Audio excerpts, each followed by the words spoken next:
taking advantage of the sunspots, the planetary alignments and the eclipses and the full moons and all of that, perhaps it's time to do a little esoteric recapping so that we can move on.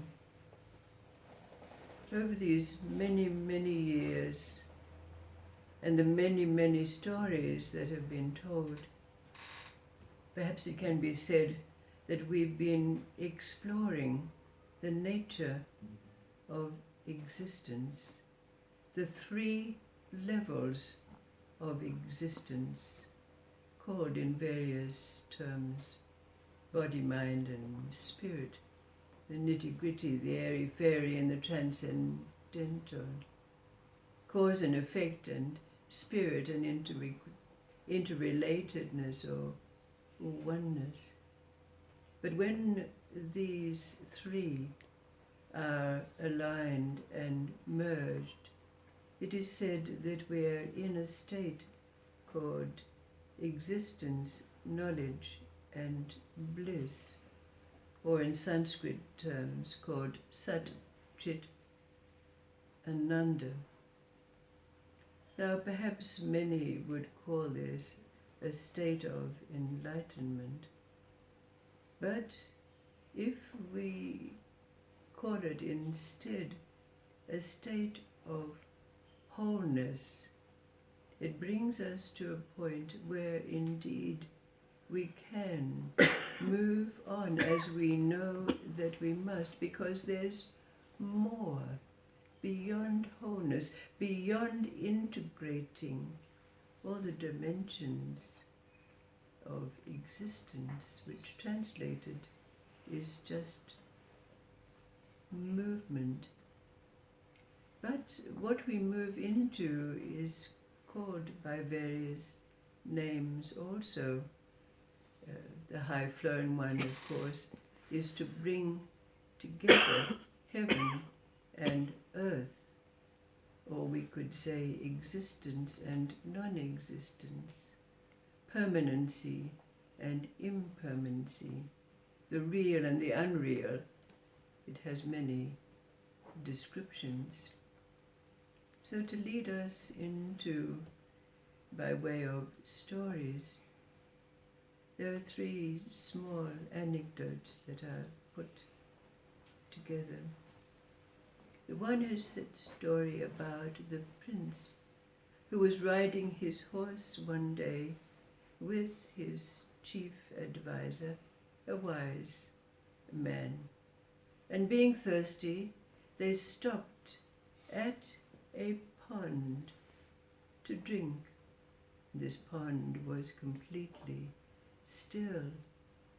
But to the prince's great surprise, when he looked into the pond, he saw something. So before drinking, he turned to his advisor and said, What is it that I am seeing? And his advisor, being a wise man, said, "O sire, that is your reflection. That is your image." And the king prince asked, "Where do we meet this reflection, image, and I?" And the advisor dipped his hand in the water of the pond and splashed it in the prince's face. The second little anecdote is about the man who went to the wise sage Wen Tzu, and he said to Wen Tzu, "I hear that you are a good physician, and I have a malady." And Wen Tzu said, "Well, tell me, what is this malady of yours?"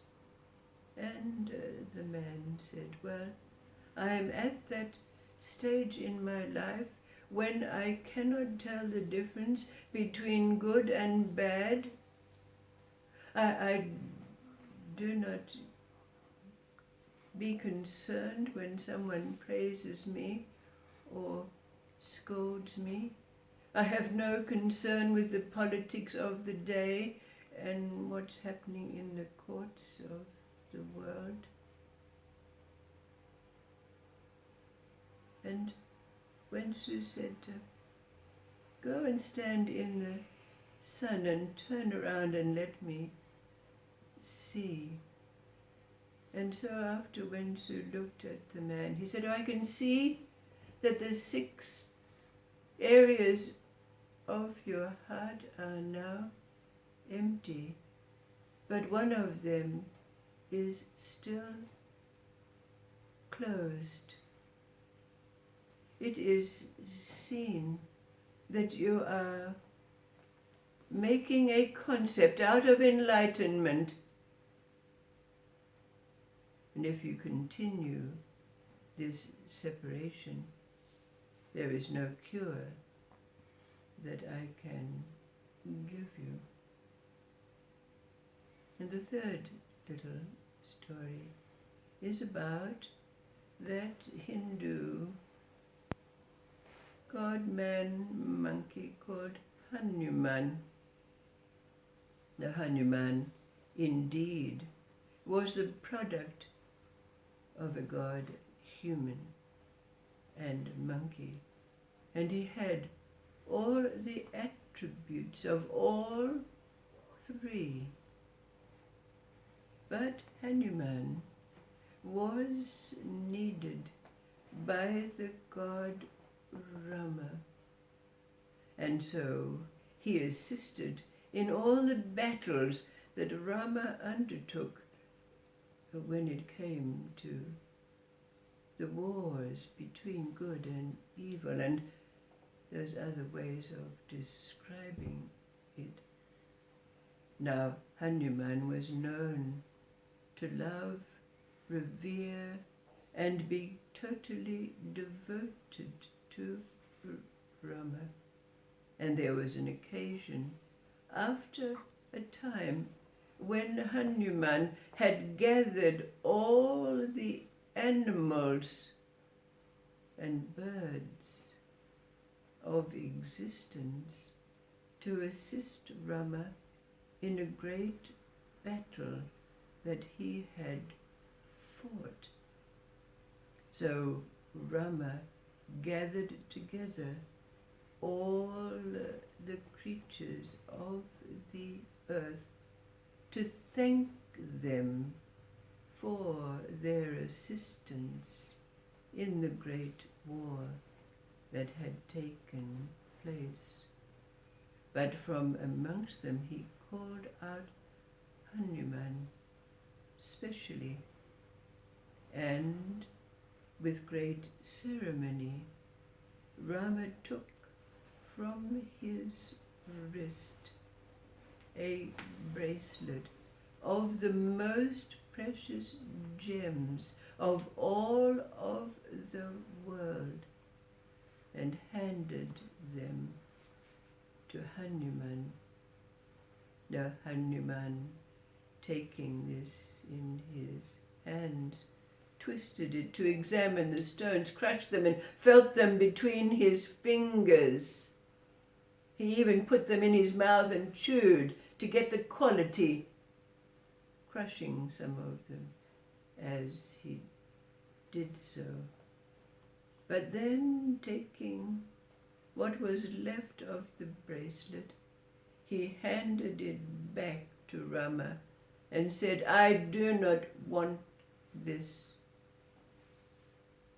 And all the animals decried, and how can you do that? Rama is giving you the greatest gift of all, something that he's been wearing on his wrist for all of this time. You ungrateful wretch.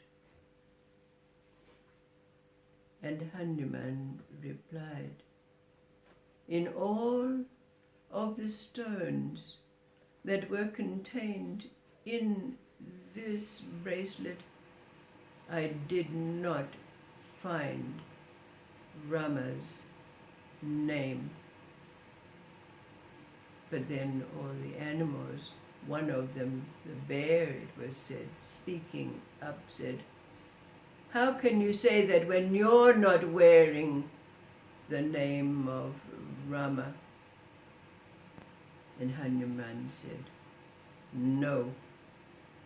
And with that he placed his hand on his chest and he tore open his rib cage to bear his beating heart. And he said, "Here is Rama, ever speaking his name."